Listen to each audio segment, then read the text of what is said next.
Assalamualaikum warahmatullahi wabarakatuh. Halo, selamat pagi anak-anak, selamat pagi ayah bunda, dan selamat pagi bapak ibu guru semuanya. Jumpa lagi dengan saya Bu Puri dalam pembelajaran online.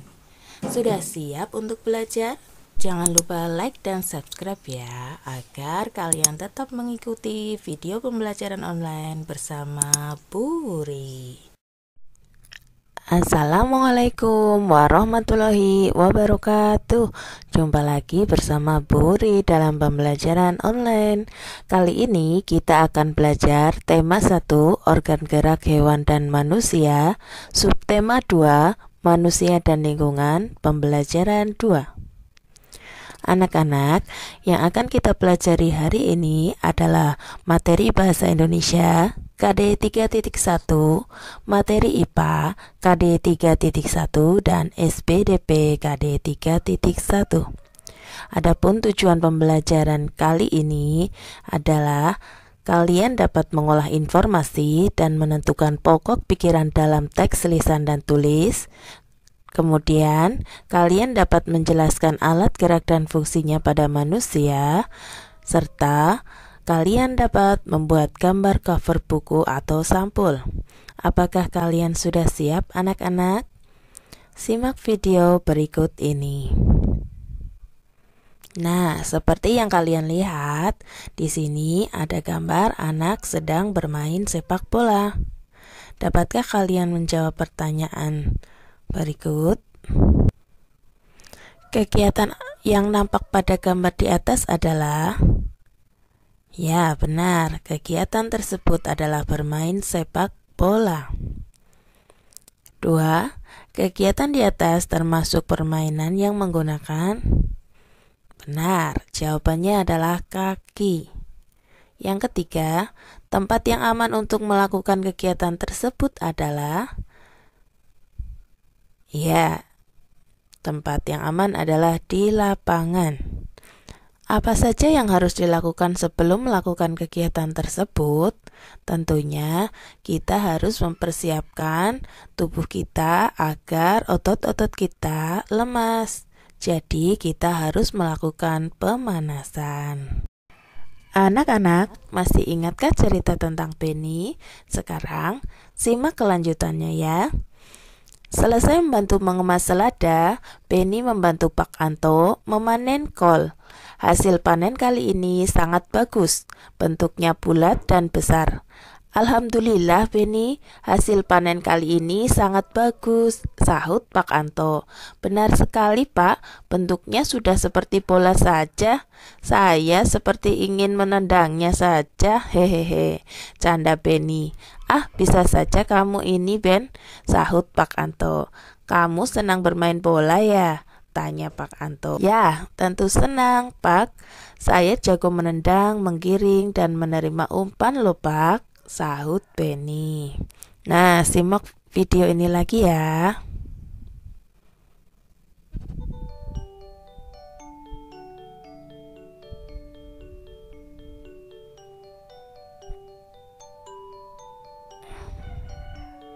Ya, anak-anak, permainan bola memerlukan banyak gerakan seperti berjalan, berlari, menendang, dan melempar. Hampir semua bagian tubuh aktif. Tentunya hal ini mengharuskan semua organ gerak dalam tubuh, baik itu otot ataupun tulang, bekerja dengan baik. Coba kamu amati aktivitasmu sehari-hari saat kita berjalan. Mengapa kaki kita bisa bergerak? Mengapa juga tangan kita bisa mengayun, memegang, dan menggenggam? Ya, kaki dan tangan kita bisa bergerak karena pada kaki dan tangan kita terdapat tulang dan otot. Tulang dan otot inilah yang bisa menggerakkan tangan dan kaki kita. Tangan dan otot merupakan alat gerak. Organ gerak pada hewan dan manusia memiliki kesamaan. Alat gerak yang digunakan pada manusia dan hewan ada dua macam, yaitu alat gerak pasif berupa tulang dan alat gerak aktif berupa otot. Kedua alat gerak ini akan bekerja sama dalam melakukan pergerakan sehingga membentuk suatu sistem yang disebut sistem gerak. Nah, anak-anak, sekarang ayo kita mengamati kerangka tubuh manusia. Kerangka tubuh manusia terdiri atas 3 bagian, yaitu rangka kepala, rangka badan, dan rangka anggota gerak. Ayo kita kenali tulang-tulang yang ada pada rangka manusia. Di antaranya ada tulang tengkorak, ada tulang rahang bawah, ada tulang leher, ada tulang selangka, ada tulang belikat, ada tulang dada, kemudian tulang belakang, tulang panggul, tulang pengumpil, tulang hasta, tulang telapak, tulang jari tangan, tulang paha, tulang tempurung lutut, tulang kering, tulang betis, dan tulang pergelangan kaki. Dapatkah kalian menghafal bagian-bagian tulang tersebut? Nah, mari kita pelajari untuk organ gerak pada lengan manusia. Yang manakah tulang lengan atas? Ya, betul. Tulang lengan atas adalah bagian ini. Kemudian tulang hasta adalah di bagian bawah tulang pengumpil. Nah, ini tulang pengumpil itu lurus dengan jempol. Kalau Bu Guru sering menyebut pilpol, pengumpil lurus dengan jempol. Kemudian tulang pergelangan tangan dan tulang telapak tangan. Bagaimanakah tulang pada kaki manusia? Ada tulang paha, ada tulang kering, ada tulang betis, ada tulang tempurung lutut, ada tulang pergelangan kaki, ada tulang telapak kaki, dan tulang jari kaki. Nah, itulah tulang-tulang yang ada pada organ gerak manusia. Berikutnya adalah mari kita pelajari bagian-bagian tulang lengan. Ayo buka buku siswamu dan cari tahu di buku sumber yang lainnya tentang fungsi tulang lengan. Yang pertama, tulang hasta. Dapatkah kalian menyebutkan fungsi tulang hasta? Ya, fungsi tulang hasta adalah memungkinkan pergelangan tangan untuk memutar. Apa fungsi tulang atas? Kalau tulang atas sebagai tempat menempel otot utama yang menggerakkan bahu dan siku. Sedangkan tulang pengumpil sebagai tempat menempelnya otot lengan yang akan menggerakkan tangan, terutama lengan bagian bawah. Tulang pergelangan tangan untuk menghubungkan jari dengan tulang pangkal tangan. Sedangkan tulang telapak tangan fungsinya adalah untuk memberi bentuk tangan dan menghubungkan tulang pergelangan. Dapatkah kalian menyebutkan fungsi tulang yang lain? Ya, silahkan kalian kerjakan halaman 68 di buku tugasmu ya. Nah, kali ini Bu Guru punya cerita yang berjudul Penyandang Cacat yang Sukses. Bu harap kalian dapat menentukan pokok pikiran dari paragraf-paragraf yang ada pada teks bacaan Penyandang Cacat yang Sukses. Mari kita simak bacaannya. Sidik lahir dengan kondisi yang memprihatinkan. Dia tak memiliki kedua kaki mulai dari pangkal paha. Boleh dibilang tubuhnya hanya separuh. Sebelum menggunakan kursi roda, dia mengayunkan dua tangan guna menyeret tubuhnya untuk berjalan. Meski tubuhnya tak sempurna, sejak kecil Sidik tidak pernah mau merepotkan orang lain. Ia selalu berusaha melakukan semua aktivitasnya sendiri. Dia juga tidak mau dipapah atau digendong. Saya tidak mau dikasihani orang. Saya ingin sukses bukan karena orang kasihan kepada saya, tetapi karena kerja keras saya, katanya Lukas. Setelah bertahun-tahun bekerja di Yayasan Swaprasidya Purna, tetapi tidak menghasilkan materi berarti, Sidik memilih keluar dan mencari pekerjaan lain. Dengan bekal ijazah diplomanya, dia diterima di sebuah perusahaan kontraktor sebagai staf personalia. Tapi belum lama dia bekerja, krisis moneter tahun 1998 menghantam dan perusahaannya terpaksa tutup. Maka dimulailah periode Sidik menjadi pengangguran. Tetapi dia tak mau lama-lama menganggur. Sidik mulai mengikuti berbagai kursus keterampilan yang diadakan oleh Pemda DKI bagi penyandang cacat. Salah satu kursus yang memikat perhatian Sidik ialah kursus membuat kerupuk dari singkong. Modalnya ketika itu sumbangan dari Pemda DKI sebesar 1 juta rupiah. Bersama istri, Sidik kemudian memulai usaha membuat kerupuk dari singkong. Dulu belum ada merek, plastik pembungkusnya masih polos, katanya. Pada awal produksi dia memproduksi sekitar 100 bungkus kerupuk berukuran 2 ons dari bahan baku singkong sebanyak 10 kg. Namanya juga pertama, kerupuk dagangannya saya baru habis setelah sebulan lebih, katanya mengenang. Namun kini, dari hanya pengolahan 10 kg singkong, Sidik mengolah sedikitnya 50 hingga 100 kg singkong setiap bulannya. Dia juga sudah memiliki merek lengkap dengan cap di pembungkus produknya. Saya beri nama merek cap Gurame. Ini sama sekali tidak ada hubungannya dengan ikan gurame, tapi gurame adalah singkatan dari gurih, renyah, enak. Katanya tersenyum. Kalau nanti ada uang lebih, merek ini saya mau patenkan, tambahnya. Beruntung ada seorang pengusaha lokal yang melihat kegigihan Sidik dan akhirnya menyumbang sebuah sepeda motor untuk operasional usaha. Namanya juga tidak punya kaki, jadi sempat bingung juga bagaimana mengendarainya.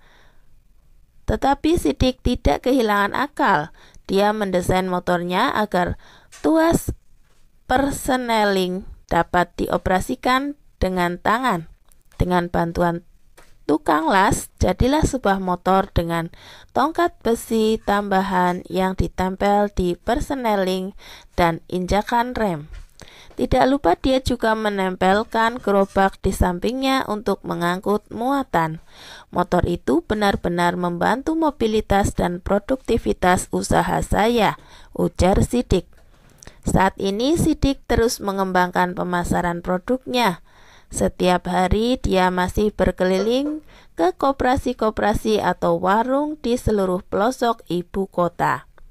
Bahkan saat kabari mewawancarainya, 2 kali telepon selulernya berbunyi dari orang yang meminta agar pasokan kerupuk cap Gurame segera dikirim.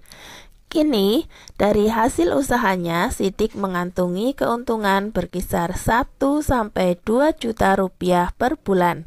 Meski jumlahnya kecil, apa yang diperbuat Sidik termasuk luar biasa. Dengan keadaan yang terbatas, dia menjadi entrepreneur sejati. Meminjam rumusnya Pak Ciputra, pengusaha dan dosen mata kuliah entrepreneurship, bahwa Indonesia membutuhkan sedikitnya 20% penduduknya menjadi entrepreneur, barulah menjadi negara makmur. Maka Sidik telah memulainya bertahun-tahun lalu. Jelaslah, Indonesia membutuhkan orang-orang gigih seperti Sidik. Nah anak-anak, bagaimana cerita tersebut? Cerita yang kamu baca inspiratif bukan? Orang yang berkebutuhan khusus pun mampu beraktivitas layaknya orang normal. Bagaimana dengan kamu? Sekarang dari bacaan itu, kalian tentukan ide pokoknya dan tulis pada buku tugas kalian. Tugas ini ada pada halaman 71. Anak-anak, sekarang kita akan mempelajari cara membuat sampul atau cover buku. Sampul atau cover buku biasanya menggambarkan keseluruhan dari isi buku. Oleh karena itu, ketika kita membuat sampul buku, harus menarik.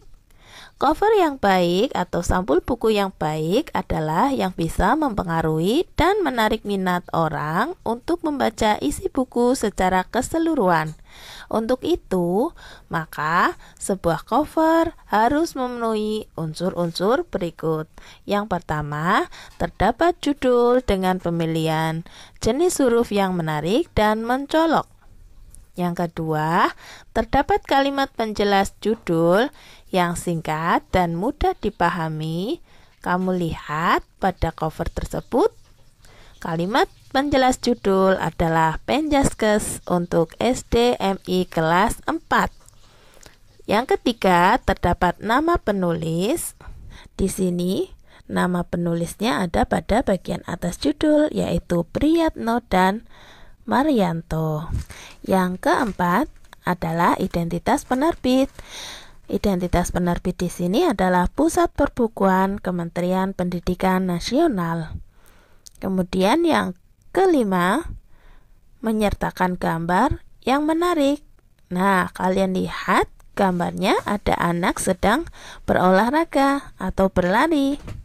Yang keenam, terdapat sinopsis atau isi buku pada sisi belakang. Di sini sinopsisnya ada pada kotak yang kecil ini, ya. Kemudian yang ketujuh, terdapat identitas buku pada punggung buku. Identitas buku terdapat pada garis pemisah atau garis tengah ini, ya. Nah, anak-anak, ada beberapa kesimpulan yang dapat kita ambil dari pertemuan hari ini.